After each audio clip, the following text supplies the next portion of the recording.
മിനീസ് world യുകെയിലേക്ക് എല്ലാവർക്കും സ്വാഗതം. അപ്പം ഇന്ന് ഒരു ബീഫിന്റെ റെസിപ്പിയാണ് നമ്മൾ ചെയ്യാൻ പോകുന്നത്. ഈസി ആയിട്ടുള്ള കേരള സ്റ്റൈല് ബീഫ് റോസ്റ്റ്. അപ്പൊ നമുക്ക് റെസിപ്പിയിലേക്ക് പോവാം. നാടൻ രീതിയിലുള്ള ഒരു ബീഫ് റോസ്റ്റ് തയ്യാറാക്കാം. അതിനുവേണ്ടി നമ്മൾ 1 കിലോ ബീഫ് നല്ലവണ്ണം കഴുകി എടുത്ത് വെച്ചിട്ടുണ്ട്. ഇനിയും ഇതിലേക്ക് വേണ്ടിയ ഇൻഗ്രീഡിയൻസ് തയ്യാറാക്കാം. നമുക്ക് ആ ബീഫിലേക്ക് ചേർത്ത് കൊടുക്കാൻ വേണ്ടി 1 സ്പൂണ് കാശ്മീരി ചില്ലി പൗഡറും 1 സ്പൂണ് മല്ലിപ്പൊടിയും 1 സ്പൂണ് ഗരം മസാലപ്പൊടിയും 1 ടീസ്പൂണ് മഞ്ഞപ്പൊടിയും ഇതെല്ലാം കൂടെ ഒന്ന് ഡ്രൈ റോസ്റ്റ് ചെയ്തിട്ട് നമുക്ക് ആ ബീഫിലേക്ക് ചേർത്ത് കൊടുക്കാം. ഡ്രൈ റോസ്റ്റ് ചെയ്ത മസാല നമുക്ക് ചേർത്ത് കൊടുക്കാം. അതോടൊപ്പം തന്നെ 1 ടീസ്പൂണ് ഉപ്പ് ചേർത്ത് കൊടുക്കണം.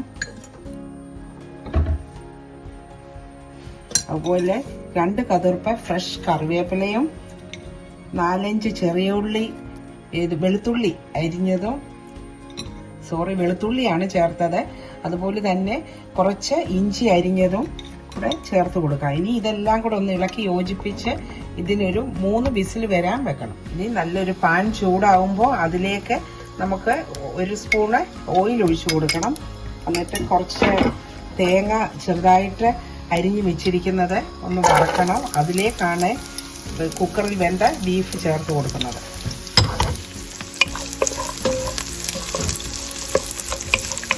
ഒരു 1/4 മൂപ്പായിട്ടുണ്ട്. അപ്പം നമ്മൾ 1 ഇഞ്ച് വലിപ്പമുള്ള ഇഞ്ചി ചെറുതായിട്ട് അരിഞ്ഞതും അതുപോലെ തന്നെ 6 അല്ലി വെളുത്തുള്ളി ചെറുതായിട്ട് അരിഞ്ഞതും കൂടെ ഇട്ട് കൊടുക്കാം. ഇനി ഇതെല്ലാം കൂടെ ഒന്ന് വഴറ്റിയെടുക്കണം. ഇതിൻ്റെ ഇഞ്ചിയുടെയും വെളുത്തുള്ളിയുടെയും പച്ചമണം മാറുമ്പോൾ അതിലേക്ക് നമ്മൾ 10 ചെറിയ ഉള്ളി ചെറുതായിട്ട് അരിഞ്ഞതും 2 സവോള മീഡിയം സൈസിലുള്ള സവോളയാണ്, അത് നീളത്തിൽ അരിഞ്ഞതും കൂടെ ഇട്ട് കൊടുത്ത് വഴറ്റി കൊടുക്കാം.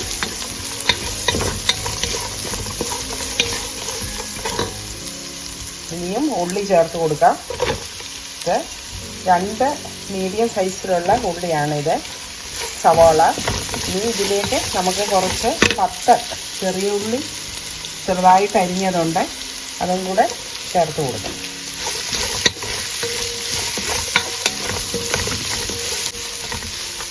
ഇതിലേക്ക് കുറച്ച് ഉപ്പ് ഇട്ട് കൊടുക്കണം. ഇനിയും ഈ സവോള എല്ലാം കൂടെ ഒന്ന് വഴലാൻ വേണ്ടി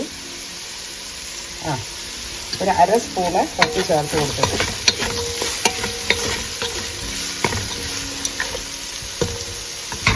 സവോളയൊക്കെ നല്ലവണ്ണം വഴലിട്ടുണ്ട്.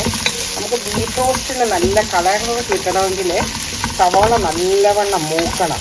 ഇനി ഇതിലേക്ക് 2 ചെറിയ തക്കാളി അരിഞ്ഞത് ചെറുതായിട്ട് അരിഞ്ഞത് ചേർത്ത് കൊടുത്ത് ഇനി തക്കാളി നല്ലവണ്ണം ഒന്ന് മൂത്ത് കഴിഞ്ഞിട്ട് വേണം നമുക്ക് ബാക്കിയുള്ള മസാലകൾ ചേർത്ത് കൊടുക്കാൻ. ഇപ്പം മീഡിയം ഫ്ലെയിമിലാണ് തീ ഇരിക്കുന്നത്. ഈ തക്കാളിയോടൊന്ന് ഇളക്കി കൊടുത്ത് മൂപ്പിച്ചെടുക്കാം. മസാലകൾ ചേർത്ത് കൊടുക്കാം. അതിനുവേണ്ടി 1/2 ടീസ്പൂണാണ് മഞ്ഞൾപ്പൊടി. ഇറച്ചിക്കകത്ത് നേരത്തെ ഇട്ടതായിരുന്നു മഞ്ഞൾപ്പൊടി, അതുകൊണ്ട് 1/2 ടീസ്പൂണേ ഇട്ട് കൊടുത്തുള്ളൂ. അതുപോലെ 1 ടീസ്പൂണ് കുരുമുളക് പൊടി. കാശ്മീരി ചില്ലി പൗഡറാണ് നമ്മൾ ചേർക്കുന്നത്, അല്ലാത്ത എരിവുള്ള മുളക് പൊടി ചേർക്കുന്നേ ഇല്ല. 1 spoon Kashmiri chilli powder, 1 spoon grinder powder, അതായത് മല്ലിപ്പൊടി. ഇത്രയും കൂടെ ഈ മസാല എല്ലാം കൂടെ ഒന്ന് ചെറിയ തീയിലിട്ട് നല്ലവണ്ണം ഒന്ന് മൂപ്പിച്ചെടുക്കണം. എല്ലാ മസാലകളും കൂടെ. എന്നിട്ട് കുക്കറിൽ വെന്ത ബീഫ് ഇതിലേക്ക് ചേർത്ത് അടപ്പ് മാറ്റിയിട്ട് ഒന്ന് ഇളക്കി കൊടുക്കണം. അപ്പോൾ ഒരു നല്ല മണമാണ്. ഇനിയും കുറച്ചുകൂടെ ഒന്ന് ഗ്രേവി അത് ഒന്ന് കുറുകി എല്ലാം തിക്കാകണം. നമുക്ക് അടപ്പടച്ചു കൊടുക്കാം. ഇടയ്ക്കിടയ്ക്ക് ഒന്ന് ഇളക്കി കൊടുക്കണം. അപ്പം നമ്മൾ ഈ ബീഫ് കുക്കറിൽ വെന്ത് കഴിഞ്ഞിട്ട് ഈ പാത്രത്തിലേക്ക് ഒഴിച്ചിപ്പോൾ ഒരു 15 മിനിറ്റ് ഇരുന്ന് അതിൻ്റെ ഗ്രേവിയൊക്കെ ഒന്ന് കുറുകി ഈ ബീഫ് പിടിച്ചു നല്ല അടിപൊളിയായിട്ട് വന്നിട്ടുണ്ട് റോസ്റ്റ്. ഇനി ഇതിനകത്തൊന്ന് താളിച്ചിടണം. ഇനി ഇതൊരു 10 മിനിറ്റ് അടച്ചിട്ടിട്ട് വേണം ഇതൊന്ന് നമ്മൾ ഡിഷ് ഔട്ട് ചെയ്യാൻ.